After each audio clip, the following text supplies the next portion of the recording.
आज हम protein, vitamin और फाइबर से भरपूर एकदम मज़ेदार क्रिस्पी सैंडविच बनाएंगे। और यकीन के साथ कह सकते हो कि इससे पहले आपने इस तरह की सैंडविच कभी नहीं खाई होगी। और ये सैंडविच बनाने के लिए ना तो हमने पनीर का यूज़ किया है ना तो चीज़ का यूज़ किया है, फिर भी ये सैंडविच एकदम क्रीमी लगती है। और इसे आप एक बार बनाएंगे ना तो इसे आप बार बार बनाएंगे, इतनी टेस्टी लगती है। तो एक बार जरूर ट्राई करना। जय जिनेंद्र सभी को। तो चलिए आज की मज़ेदार रेसिपी शुरू करते हैं।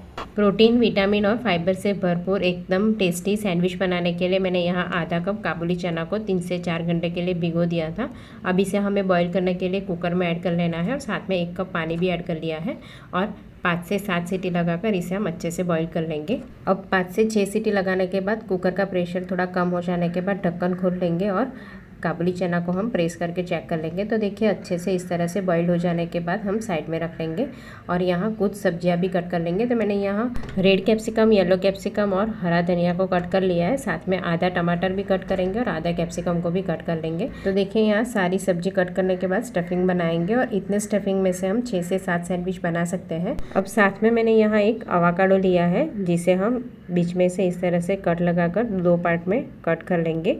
और अवाकाडो एकदम पका हुआ चाहिए, बिल्कुल कच्चा अवाकाडो का यूज़ नहीं करेंगे, जिससे हमारा ये स्टफिंग एकदम क्रीमी बनेगा। तो देखिए इस तरह से 2 पार्ट में कट करने के बाद हम बीच में से सीड भी हटा लेंगे और बीच में से जो ये क्रीमी पल्प है उसे हम एक बाउल में निकाल लेंगे। तो ये दोनों हाफ पार्ट में से हमें अवाकाडो का पल्प निकाल लेना है। तो जब भी हमें स्टफिंग बनाना है तब हम अवाकाडो को कट करेंगे और उसका पल्प निकालेंगे, नहीं तो ये अवाकाडो का कलर थोड़ा जल्दी से चेंज हो जाता है। अब हमें इस तरह से फोक की मदद से इस तरह से मैश कर लेना है। आप चाहो तो मैशर की मदद से मैश भी कर सकते हो या ग्रेटर की मदद से ग्रेट भी कर सकते हो।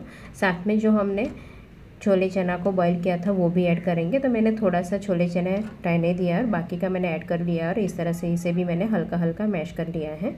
अब साथ में हम 1/3 कप टमाटर ऐड करेंगे और ये 3 कलर के कैप्सिकम मैंने ऐड कर लिया है और साथ में हरा धनिया भी ऐड कर लिया है।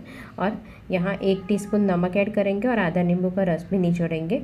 तो नींबू का रस ऐड करने से अवाकाडो का कलर चेंज नहीं होगा। साथ में 1/4 टीस्पून काली मिर्च पाउडर, आधी टीस्पून चिली फ्लेक्स और आधी टीस्पून ऑरिगानो ऐड करेंगे और सारी चीज़ हम अच्छे से मिक्स कर लेंगे। तो मिक्स करने वक्त भी हम इस तरह से हल्का हल्का प्रेस करेंगे और सारी चीज़ अच्छे से मिक्स कर लेंगे, जिससे ये स्टफिंग हमारा एकदम टेस्टी बनेगा। अगर स्पाइसी आपको ज़्यादा चाहिए तो आप हरी मिर्ची को बारीक कट करके भी ऐड कर सकते हो। अब सैंडविच असेंबल करने के लिए मैंने यहाँ 2 स्लाइस ब्रेड की ली है और इसके ऊपर हम हल्का हल्का बटर स्प्रेड करेंगे। बहुत ज़्यादा बटर स्प्रेड करने की ज़रूरत नहीं है। अगर आप स्किप करना चाहो तो स्किप भी कर सकते हो या फिर आप घी का भी यूज़ कर सकते हो। थोड़ी सी धनिया पुदीने की चटनी हम इस तरह से हल्का हल्का स्प्रेड करेंगे। अगर आपका स्टफिंग थोड़ा सा स्पाइसी है तो ग्रीन चटनी को भी आप स्किप कर सकते हो या फिर आप अपने टेस्ट के हिसाब से कम ज़्यादा स्प्रेड कर सकते हो। तो देखिए दोनों स्लाइस पे मैंने हल्का हल्का ग्रीन चटनी स्प्रेड कर लिया है। अब जो हमने स्टफिंग बनाया था वो भी 2 से 3 टेबलस्पून ऐड करेंगे और पूरी स्लाइस पे अच्छे से स्प्रेड कर लेंगे और दूसरी स्लाइस से हम कवर कर लेंगे। तो आप चाहो तो इसे आप ऐसे ही कच्चा भी खा सकते हो बिना टोस्ट किए, पर आज हम नॉनस्टिक पैन पर या फिर इस तरह से कास्ट आयरन पर टोस्ट करेंगे। आप चाहो तो ग्रिलर में भी इसे टोस्ट कर सकते हो। तो देखिए यहाँ मैंने तवे पे थोड़ा सा घी डाल दिया था और जो हमने सैंडविच असेंबल करी थी वो रख देंगे। दूसरी सैंडविच भी हम इस तरह से थोड़ा सा घी डाल के वो भी रख देंगे और ऊपर की तरफ हम इस तरह से हल्का हल्का प्रेस करेंगे, जिससे नीचे की साइड से अच्छे से क्रिस्पी बनेगी। अब ऊपर की साइड भी हम थोड़ा सा घी ऐड करेंगे और साइड चेंज कर लेंगे और गैस की फ्लेम मीडियम रखेंगे। बहुत ज़्यादा स्लो फ्लेम पर भी रोस्ट करने की ज़रूरत नहीं है, मीडियम फ्लेम पर भी अच्छे से ये क्रिस्प हो जाएगी। तो देखिए यहाँ दोनों बाजू हमें पलट पलट कर अच्छे से क्रिस्प हो जाएगी, तब तक हमें अच्छे से रोस्ट कर लेना है या फिर आप चाहो तो ग्रिलर में भी क्रिस्प होने तक रोस्ट कर सकते हो।